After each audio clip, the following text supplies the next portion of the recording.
Hi everyone, thanks for coming back onto my channel. So this evening we're going to be talking about boundaries, why they're important, how you can use them, especially when dealing with the person that you know, love, or care about that has an addiction problem. One of my favorite quotes that I've learned these past couple years is, I teach people how to treat me by what I will allow, which is completely true. If you're allowing someone to treat you poorly, to take advantage of you, or to treat you in a way that you know is not right, and you're not telling them or saying anything or doing anything about it, then basically you're telling that person that it's okay to treat you that way.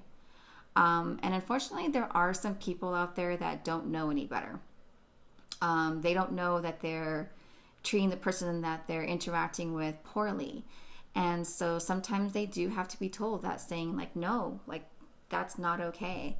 That hurt my feelings, or I'm not going to accept that.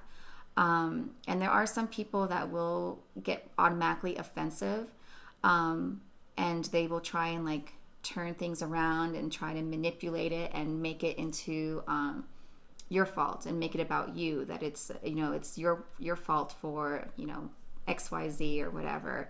And no, like, don't make me feel bad for the way that I'm feeling. This made me feel this way. This caused me to react in this way. Don't make me feel bad about it by your actions. And so, you know, don't worry about feeling like you're the bad guy. You know, boundaries are so important in day-to-day lives. I mean, they can be used with friends, family members, in the work environment. It's very important to have very healthy, strong boundaries in day-to-day lives for yourselves. You know, the boundaries are there for you. They're also for the people that are around you. Because, you know, they need to know, like, what you will allow and what you, you know, like, but you know, it's also for yourself, you know, what you need to enforce, and what you need to do. And so one of my I guess my biggest advice I can give on setting boundaries is, don't ever set a boundary that you're not willing to enforce. Don't ever say, don't do this, or I will not tolerate this, or I will not allow this. And if you do that, then, you know, fill in the blank, basically. Don't ever put down a boundary with somebody that you're not willing to enforce, because with people, humans, coming from a mother, even dealing with children, you know, you give someone an inch, they will take a mile. And, you know, a lot of people will always test others. You know, it's something that humans do. And when someone dealing with addiction, oh, guarantee, yes, they are going to test those boundaries. If you give them an inch, they will definitely take that mile. So it's really important to be firm about what you put in place, and not to go back on them. So yeah, it's just like cause and effect. You know, so if you're going to act a certain way, there will be a consequence for it. I can't tell you how many times I've heard of people that will put down a boundary and not follow through with it. And all that does is tell the person that you are saying that you're not going to tolerate a certain behavior, you're not going to, you know, you don't want them to do a certain thing.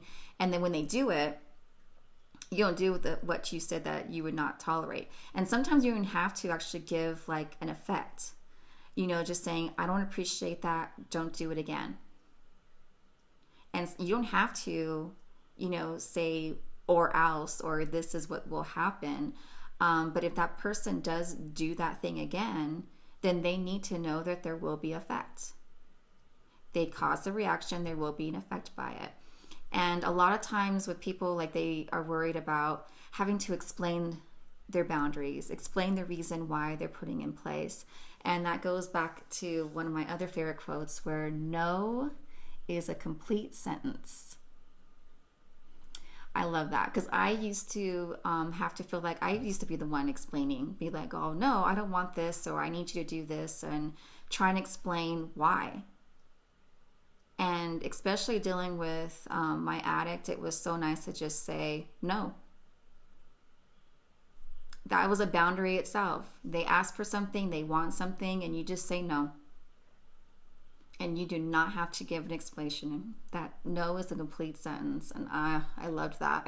So, but yeah, don't feel like bad for setting boundaries.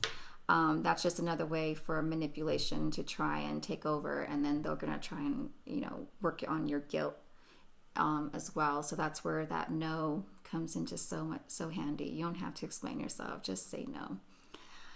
And it's never too late to start setting boundaries. So if you're someone that was always like a people pleaser and always liked to make other people happy and didn't like confrontation with people or anything like that, it's never too late to start setting some healthy boundaries. And it will help you. It will help your loved ones, and there will be a huge improvement. So don't set boundaries that you're not willing to enforce.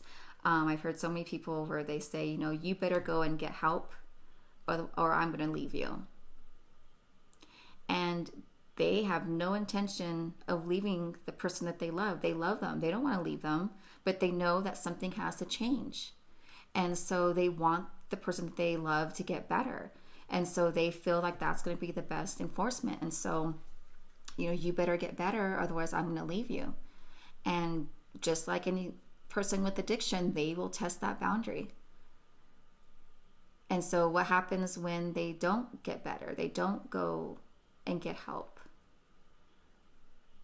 They'll know, then they'll know that next time that you have to set a firm boundary, they will then test it, and you'll have to put even a firmer boundary the next time.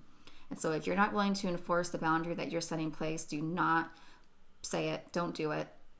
Only set the boundaries that you're willing to enforce, because then after that, you're going to have to start enforcing even stronger and firmer ones. I think I'm going to end with one of my last favorite quotes is if an addict is angry with you. No, okay, scratch that. I'm going to start over. If an addict is happy with you, it's probably because you're enabling them. But if an addict is angry with you, it's probably because you're doing something to save their life.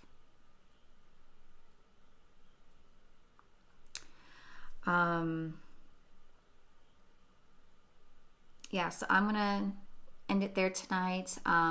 If you guys have any comments or questions, go and shoot me down a comment or send me an email.